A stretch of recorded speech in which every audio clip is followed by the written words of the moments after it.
Bonjour à tous. Bonjour. Alors, à propos des vidéos, donc juste deux, trois petites infos. Donc il faut savoir qu'au niveau de la précision des pas qu'on vous donne, il y a pas mal de précision. Par contre, c'est vrai que c'est pas le même niveau de précision qu'il y a pendant les cours. Hein. Pendant les cours, on va encore plus affiner. Voilà, mais c'est déjà pas mal hein, avec les précisions qu'on vous donne. Déjà, vous avez la possibilité à la maison de suivre les pas. Ensuite, je voulais préciser que par rapport aux vidéos, c'est très bien pour apprendre à la maison, mais attention, ça ne remplacera jamais un cours par exemple de salsa dans une salle. Pourquoi? Parce que à la maison, quand vous reproduisez des mouvements, si jamais vous faites une erreur et que vous ne vous rendez pas compte de cette erreur, du coup, ça va devenir un réflexe. Vous allez ancrer ce mouvement-là, et le problème c'est que le jour où vous allez dans un cours ou en soirée et que ça ne marche pas, et qu'on vous dit pourquoi ça ne marche pas, et le problème c'est qu'il va falloir désapprendre pour réapprendre. Donc du coup c'est pas forcément évident d'enlever un réflexe pour après en avoir un autre. Souvent c'est plus facile d'apprendre bien sûr directement le bon mouvement. Voilà, donc c'est pour ça qu'un cours, une vidéo ne remplacera jamais un cours dans une salle de danse. Je vais vous donner un deuxième exemple. Voilà, je vais vous donner un deuxième exemple. Par exemple, regardez, ce mouvement-là, là je fais un casino, 5, 6, 7, je guide ma danseuse et là, hop, elle passe la tête sous le bras, d'accord? Donc quand je suis ici, je viens là comme ça, pas, et elle passe en dessous.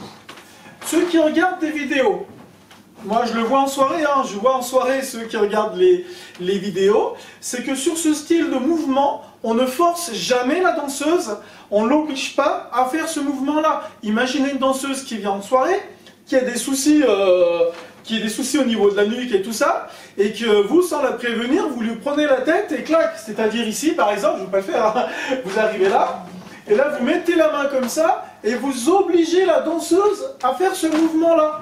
Ça se fait jamais. Mais le problème, c'est que dans une vidéo, quelqu'un qui regarde une vidéo n'aura pas cette explication-là. Donc ici, on ne force jamais. Donc par exemple, je vais vous donner ce que je dis un peu en cours, ce que je dis en cours, c'est-à-dire qu'on va proposer à la danseuse de faire ce mouvement-là, mais on ne force jamais. Donc moi, par exemple, quand je fais ça, je guide ma danseuse pour lui dire où aller, donc en tournant, d'accord, ici, elle va par là-bas en tournant, et au moment où elle va tourner, juste un peu avant, ici, pas, je mets la main au niveau du cou ici. Je mets la main là. Et je lui propose, du coup, quand je fais ça, c'est pour lui dire, attention, il va y avoir mon bras. Et c'est elle toute seule qui fait ce mouvement-là. C'est pas moi qui force. Donc du coup, ça se voit pas, hein, quand c'est rapide, hein, ça se voit pas ici. Hop, je la guide, je propose, elle fait son mouvement.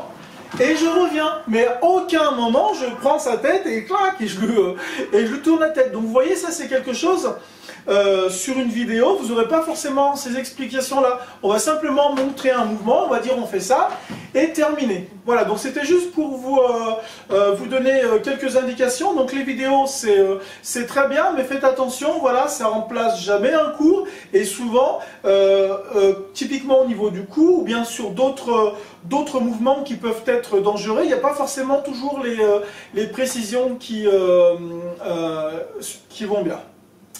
Voilà, donc entraînez-vous bien à la maison, travaillez bien avec les vidéos, voilà, mais n'oubliez pas, ça ne remplace jamais un cours. À bientôt! À bientôt.